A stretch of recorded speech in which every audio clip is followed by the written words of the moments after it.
আসসালামু আলাইকুম, আশা করি সবাই ভালো আছে। তো জমিতে ঘাস রোপণ করব।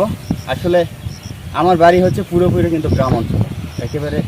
এই যে আমার পিছনে গ্রাম আর আমার সামনে থেকে মোটামুটি শহর শুরু, মানে সামনেই ঠুকনিপাড়া বাজার। এই যে পাশে, এই পাশে যদি দেখেন, এই যে পাশে আমার বাড়ির পাশে হচ্ছে কলেজ। তো মেইন কথা হচ্ছে আমরা কিন্তু একেবারে, আমি হচ্ছে গ্রামের ছেলে। তো আমার বাপ দাদা কিন্তু আসলে কৃষির সাথে জড়িত। তো সেই জন্য আমিও কিন্তু টুকটাক কৃষির সাথে জড়িত, আমিও কৃষিকাজই করি। তো আজকে মূলত আমি ঘাস রোপণ করবো। এই যে এই জমিটা কিন্তু আমাদেরই। তো এই জমিতে কিন্তু ঘাস ছিল, হ্যাঁ। তো ঘাস ছিল, গতকালকে কিন্তু আমরা ঘাসগুলো নষ্ট করে দিয়ে এই যে দেখেন চাষ দিয়েছি জমিতে। তো চাষ দেওয়ার পরে আমরা আবার নতুন করে এই যে ঘাসের চারা রোপণ করব। আসলে ঘাস যদি না রোপণ করি, আমরা যেহেতু গ্রামে বসবাস করি, বর্তমান সময় কিন্তু গরুর ঘাস নাই। আগে হতো কি, আপনার এই অঞ্চলে অনেক জায়গায় কুটির থাকতো, সেখানে কিন্তু গরু ছাগল চড়ানো হতো। কিন্তু বর্তমান সময় আসলে ওই জায়গাটুকু আর নাই, ফাঁকা নাই। তো সেই জন্য আসলে ঘাস ছাড়া এখন গরু ছাগল কিন্তু পালন করা একেবারে সমস্যা। তো সেই জন্য আমাদের মোটামুটি 1 বিঘে ঘাস সবসময় থাকে। তো ওই যে পাশে আমি আপনাদেরকে একটু দেখাই, আসলে আপনাদেরকে একটু দেখাই। এই যে পাশে যে ঘাসের জমিটা দেখতে পাচ্ছেন, এটা মূলত এটা আমাদেরই। এটা 1 বিঘে একটা ঘাসের জমি। তো আমাদের কিন্তু টোটাল হচ্ছে 3টা গরু আছে, আর 4টে গরু, বাচ্চা সহ 4টে গরু। আর আপনার হচ্ছে ছাগল আছে 3টা, 4টা ছিল, কিছুদিন আগে একটা চুরি হয়ে গেছে। তো এর জন্য মূলত আমাদের 1 বিঘের উপরে কিন্তু ঘাস লাগে। তো এখন আমাদের আপাতত 1 বিঘে ঘাসই আছে। তো এই ঘাসটা মোটামুটি আর 1 মাস পরে থাকবে না, কারণ এই জমিতে আমরা ধান রোপণ করবো। এই যে দেখেন সাইডে দেখেন, এখানে কিন্তু চাষ দিচ্ছি, হ্যাঁ। এখানে মূলত ধানের বীজ ফেলে এরপর কিছুদিন পরে এখানে ধান রোপণ করবো। তো সেজন্য কিন্তু এখানে আর ঘাস থাকবে না আপাতত। এখন এইটুকু জমিতে ঘাস রোপণ করবো, এই সাইডে, এই যে দেখেন এই সাইডে ঘাস রোপণ করবো। আর আমার ওই ভিতরে একটা জমি আছে, ওইখানে কিন্তু ঘাস আছে মোটামুটি 5 কাঠার মতো। তো এক কথায় মেইন কথা হচ্ছে, ঘাস ছাড়া আপনি কখনো গরু ছাগল পালন করতে পারবেন না। তো এই পাশে আসুন, আমি আপনাদেরকে একটা দেখাই, জিনিস দেখেন। এই যে এগুলো ঘাসের চারা কিন্তু এখান থেকে সংগ্রহ করছি। এইখান থেকে ঘাসের চারাগুলো সংগ্রহ করে আমরা রোপণ করতেছি। ওই যে সাইডে মানুষজন রোপণ করতেছে, ধান রোপণ করতেছে, মানে বর্ষালি ধান রোপণ করবে। আর আমরা এখানে ধান রোপণ করবো হচ্ছে আমন ধান।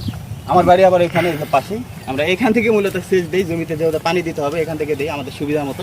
খুব মানে আমার যে জমিগুলো আছে সেগুলো কিন্তু আমার পুরা একেবারে আমার বাড়ির কাছাকাছি। এই যে দেখেন আমাদের ছাগল, এই যে ছাগল, এই যে ছাগল, এটা হচ্ছে এর বয়স হচ্ছে 6 মাস, হ্যাঁ। এর বয়স হচ্ছে 6 মাস, এর নাম হচ্ছে ডন। তো এটা কিন্তু সামনে বছর কুরবানির জন্য আমরা রাখছি, মানে সামনে বছর বলতে আরও 1 বছর পর কুরবানি হবে। আর এইবারে যে কুরবানিটা ছিল, যে ছাগলটা ছিল, এটা কিন্তু চুরি হয়ে গেছে। আপনারা জানেন অনেকে যে এখান থেকে কিন্তু জবাই করে নিয়ে গেছে। এখানে জবাই করেনি, ছাগলটা ছিল এখানেই। এই যে ছাগলটা একটু দেখাও। যেমন এই যে ছাগলটা এখানে ছেড়ে দেওয়া আছে, এখানে কিন্তু মানে সারাদিনই ছেড়ে দেওয়া থাকে, এক কথায় মানে সকাল থেকে সন্ধ্যা পর্যন্ত এখানে থাকে, কোনো দিনের সমস্যা হয়নি কিন্তু। তো এই সেদিন এখানেই ছিল, এখান থেকে মূলত এই যে কলার জমি দেখতে পাচ্ছেন, এই কলার জমিতে নিয়ে গিয়ে ওই পাখি জবাই করে নিয়ে গেছে। তো এটা আমাদের জন্য খুবই হতাশাজনক এবং দুঃখজনক, কারণ এর আগে কিন্তু এই ঘটনাগুলো হয়নি। তো যাই হোক, এটা আমার একটা জমি, এটাতে আমি তো ধান রোপণ করবো কিছুদিন পরে, সেটা আমি আপনাদেরকে আপডেট জানাই দিব। তো আজকে মূলত আমি ঘাস রোপণ করবো। কীভাবে ঘাস রোপণ করতে হয় এটা আমি আপনাদেরকে একটু ছোট্ট পরিসরে দেখাই, আসেন। আর আমার জমিতে কিছু বিদেশি জাতের আখ আছে, সেগুলো দেখাবো। এই যে দেখেন, এটাতে ঘাস রোপণ করতে হয়। আসলে এটা আমার কাছে অনেক পরিচিতি, আপনাদের কাছে হয়তো বা অনেকের কাছে পরিচিতি নাও হতে পারে। তো আসেন, একটু আসেন।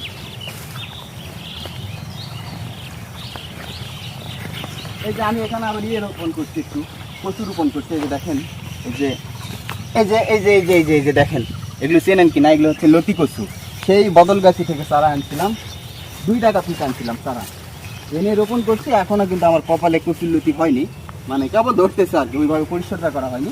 আপনাদেরকে আগগুলো দেখাই। সেদিন তো কিছু আগ দেখালাম যেগুলো আসলে বিদেশি জাতের।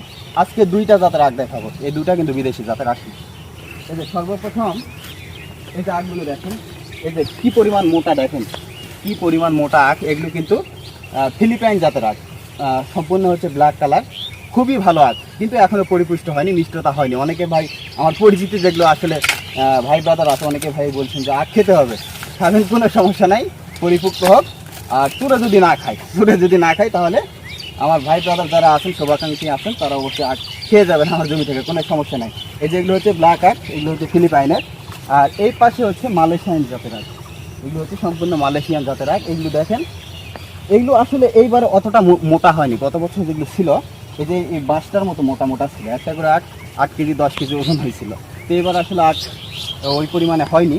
তারপরে যে পরিমাণে আখ আছে, আমার মোটামুটি প্রায় 150 প্লাস আখ আছে। একটা আখ পরিপূর্ণ একটা মানুষ খেতে পারে না, দুইজন মানুষও খেতে কিন্তু হাঁপায়ে যায়, সত্য কথা যেটা বলতো। তো এই আখগুলো পরিপূর্ণ হোক, তারপরে আমার ভাই দাদা শুভাকাঙ্ক্ষী যারা আছে আপনারা আসবেন, আখ খেয়ে খেয়ে চলে যাবেন, কোনো সমস্যা নাই। তো আমি এখন আপনাদেরকে একটু ঘাস রোপণ করে দেখাই যে কীভাবে আসলে ঘাস রোপণ করতে হবে। আর মেন কথা হচ্ছে আমার কাছে এগুলো কিন্তু একেবারে দুধ ভাতের মতো বিষয়, কারণ আমরা এই কৃষিকাজের সাথেই মোটামুটি জড়িত। তো দেখেন, বিসমিল্লাহ আল্লাহ, এই যে এইভাবে ঘাস রোপণ করতে হয়। এই চারাগুলো আমি রোপণ করব আপনার হচ্ছে কিছু দূরত্ব বজায় রেখে। এই যে দেখেন না, ঘাস রোপণ করে দিচ্ছি আমি। এখন এগুলোতে সামান্য একটু পানি দিতে হবে, আবার পানি এখন না দিলেও হবে, কারণ এখন যেহেতু বর্ষা মৌসুম, তো সেই জন্য আমরা দেবো না। আর একটা বিষয় আমি আপনাদেরকে একটু বলি, আরেকটা বিষয় হলো যে এই যে ঘাসের এগুলো কিন্তু আসলে কাটিং রোপণ করলেও হয়, অনেক জায়গায় আবার অনেকে কাটিং পায় না, কিন্তু আমাদের এই অঞ্চলে এই ঘাসের অভাব নাই, কারণ আমাদের নিজস্ব জমির ঘাস, কাটিং কোনো অভাব নাই। একসাথে দিলে হয় না, ওই পাশে একটু দেখাও, একবারে দিয়ে দিলে হয় না। আসলে আমার ভিডিওটা কিন্তু আমার বড় ভাই করতেছে, যেটা দুঃখের বিষয় বলতে মজার বিষয়, মানুষজন হাসাহাসি করতেছে। আমার বড় ভাই কিন্তু আমার থেকে 5 বছরের বড়, সেজন্য আসলে বলতেছে যে বিয়ে কবে হবে। আমার বড় ভাই কিন্তু এখনো বিয়ে করেনি, আমি তো এই বিষয়ে এখনো নাই, কারণ আমাদের এখনো বয়স হয়নি। অথচ যেটা সত্য কথা, একটা মজার কথা বলি, আমার চাচাতো ভাই আমার চাইতে 6 বছরের ছোট, মানে আমার ভাইয়ের চাইতে 11 বছরের সে ছোট, সে কিন্তু বিয়ে করে ফেলছে। আর আমার ভাই এখন 11 বছরের বড়, সে কিন্তু বিয়ে করেনি। এক কথা আমাদের এগুলো বিষয়ে এখন কোনো না, আর আমরা খুবই আসলে নিজেদের ভিতর একেবারে খুবই ভালোভাবে মিশে থাকি আমরা। এই যে দেখেন, আপনারা কল্পনা করতে পারবেন না যে আমরা কিন্তু আপন 2 ভাই আসলে ভিডিওটা করতেছি। তো এই যে দেখেন, একটু এটা দেখো, এইভাবেই মূলত আমরা ঘাসগুলো রোপণ করব। তো পুরা জমি রোপণ করি, তারপর কতটুকু হচ্ছে আপনাদেরকে দেখাই। তো যাই হোক, সবাই ভালো থাকবেন। আর আমাদের কিন্তু অনেকগুলো জমি আছে, মোটামুটি বেশ 4-5টা জমি আছে, সেগুলোতে বিভিন্ন ধরনের ফসল আছে, আদা আছে, পেঁপে আছে, পটল আছে, কলা আছে। তো সেই জমিগুলো আস্তে আস্তে আমি কিন্তু আপনাদেরকে আপডেট জানাই দিব যে কখন কোন ফসল চাষ করতেছি।